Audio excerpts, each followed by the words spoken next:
सूबों को खुद मुख्तारी उन्होंने दी 18वीं तरमीम के ज़रिए और जज हजरात के लिए भी मैं समझती हूँ कि बहुत काम किया। सदर आसिफ अली जरदारी साहब ने आइनी जो प्रोविजंस थी वो दी गई और आज फिर सदर आसिफ अली जरदारी साहब सदर की कुर्सी पर हैं और मैं समझती हूँ कि उनकी जो सियासी बसीरत है, जो उनका तजुर्बा है, उससे हुकूमत वक्त को फ़ायदा उठाना चाहिए। अब आ जाते हैं कि जी कल तक तो मैं आप ये सोच रही थी कि जब आपसे गुफ्तगू होगी तो हम नेशनल इकोनॉमिक काउंसिल पे बात करेंगे जो कॉन्स्टिट्यूट नहीं हुई है, जो पाकिस्तान के आइन के आर्टिकल 156 के मुताबिक कॉन्स्टिट्यूट होनी चाहिए थी। लेकिन खुशखबरी ये है कि वो कल कॉन्स्टिट्यूट हो चुकी है और उसका ऐलान हो चुका है। ये बहुत अहम बॉडी है नेशनल इकोनॉमिक काउंसिल, जो कि आर्टिकल 156 में जिसका ज़िक्र है।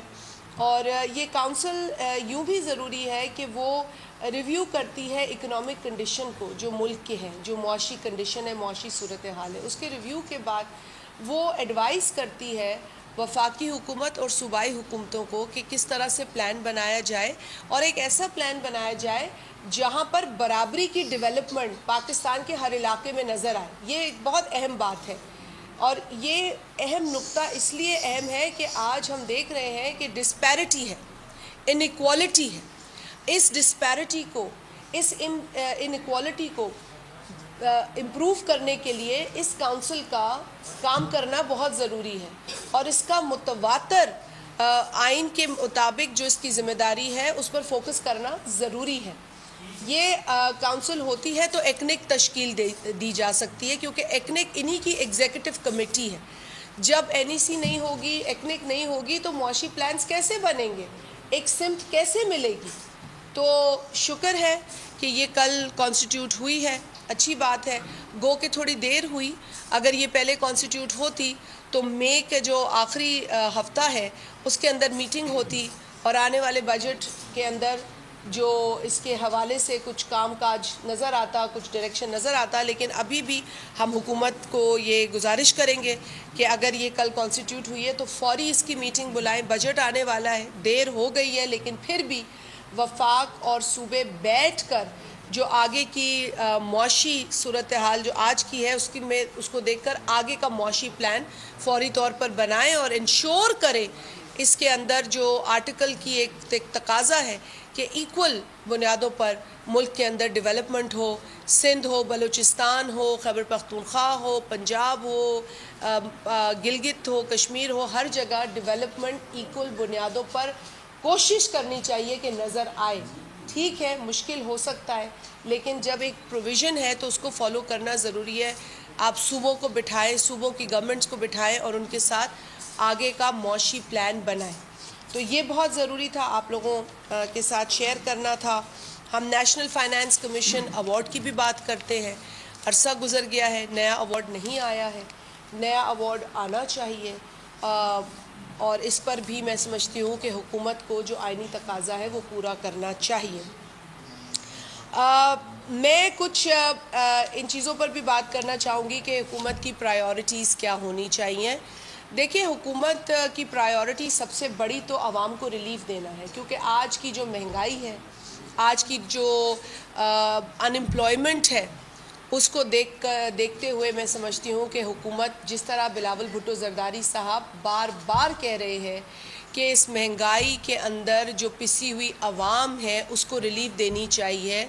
जो मुख्तलिफ़ तबक़ात से या प्रोफेशन से लोग बिलोंग करते हैं, चाहे वो मज़दूर तबका हो, चाहे वो किसान तबका हो, चाहे वो सैलरी याफ्ता तबका हो, इन तबक़ात को रिलीफ देने की ज़रूरत है। बड़े बड़े लोगों को रिलीफ नहीं देनी है। पाकिस्तान की जो मुतवस्सत या गरीब तबके को बिलोंग करती आवाम है उसको रिलीफ देने की ज़रूरत है। और जो बेजा सब्सिडीज़ दी जाती रही हैं या दी जा रही हैं उनको ख़त्म किया जाए। जो भी सब्सिडी देनी है वो उन तबक़ात को दी जाए जिनको सपोर्ट करने से पाकिस्तान का मज़दूर भी मज़बूत होगा, किसान भी मज़बूत होगा और मईशत भी मज़बूत होगी, प्रोडक्टिविटी इंश्योर होगी। इसीलिए ऐसे तबक़ात को सब्सिडी देने ज़रूरी है। तो पहले तो हम इस पे बात करेंगे, प्रायोरिटीज़ पर आ जाएं जी। हमें अफसोस है, एक ऐलान हुआ था पहले वफाकी हुकूमत की जानिब से, जिसमें जो फेडरल फंडिंग है यूनिवर्सिटीज़ की उसको रोका जाने का ऐलान हुआ था। ये मेरी नॉलेज में तो सिर्फ सिंध सूबे से चीफ मिनिस्टर साहब ने इस पर आवाज़ उठाई और फिर इस पर कुछ अफाका हुआ और फंडिंग जो है वो दी जा रही है। लेकिन आज भी अगर प्रायोरिटीज़ की बात करें तो सूबा सिंध जो है वो अपनी प्रायोरिटीज़ पे काम कर रहा है। अब अहम प्रायोरिटी, मैंने फेडरल यूनिवर्सिटीज़ की बात की, प्रोविंशियल चार्टर्ड फेडरल यूनिवर्सिटीज़ जिनको फेडरल फंडिंग मिलती है। आप अगर केपी को उठा के देख लें तो मेरी जो इन्फॉर्मेशन है उसके मुताबिक 3 अरब रुपए केपी की गवर्नमेंट ने पिछले साल रखे थे फेडरल यूनिवर्सिटीज़ पर, और इस मरतबा भी शायद उनका इरादा 3 अरब रुपए रखने का है। इसी तरीके से पंजाब के अंदर पिछले बरस 6 अरब रुपए रखे थे। अब उनकी कोई नई फिगर आए तो आए, लेकिन मेरे पास सिंध की फिगर है कि पिछले बरस 22 अरब रुपए सिंध हुकूमत ने यूनिवर्सिटीज़ की फंडिंग के लिए रखे थे, जो कि अब सिंध हुकूमत 30 अरब करने जा रही है। तो ये होता है प्रायोरिटीज़ के ऊपर काम करना, सिर्फ जिक्र करना नहीं।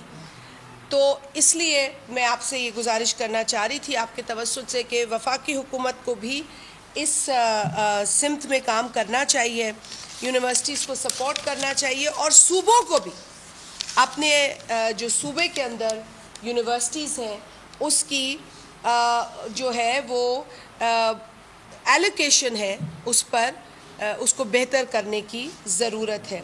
बहुत अहम इशू है जी जो हमें बहुत ज़्यादा तंग कर रहा है। लोग अज़ियत में हैं, लोग तकलीफ़ में मुब्तला हैं। गर्मी है, गर्मी की शिद्दत है, गर्मी का पारा बहुत हाई है और हालत ये है कि बिजली नहीं है। लोड शेडिंग, यूँ तो पूरे पाकिस्तान से आवाज़ें उठ रही हैं, हमें तो लाहौर शहर से भी आवाज़ें उठ रही हैं कि वहाँ भी बिजली नहीं है।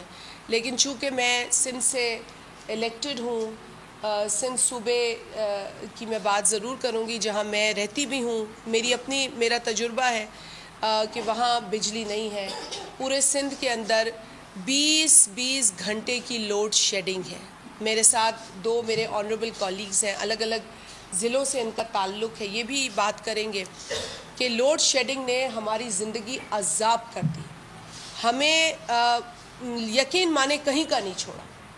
मिनिस्टर साहब की खूबसूरत स्टेटमेंट से हमारी बिजली नहीं आती, ठीक है ना जी। मैं बड़ी अदब के साथ ये कहती हूँ, मैं तनकीद बराए तनकीद ना मेरी जमात बिलीव करती है।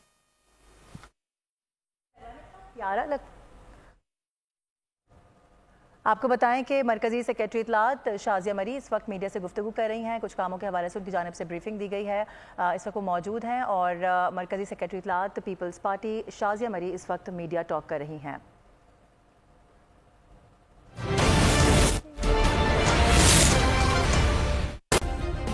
सब्सक्राइब करें और बेल दबाएं ताकि कोई खबर रह न जाए।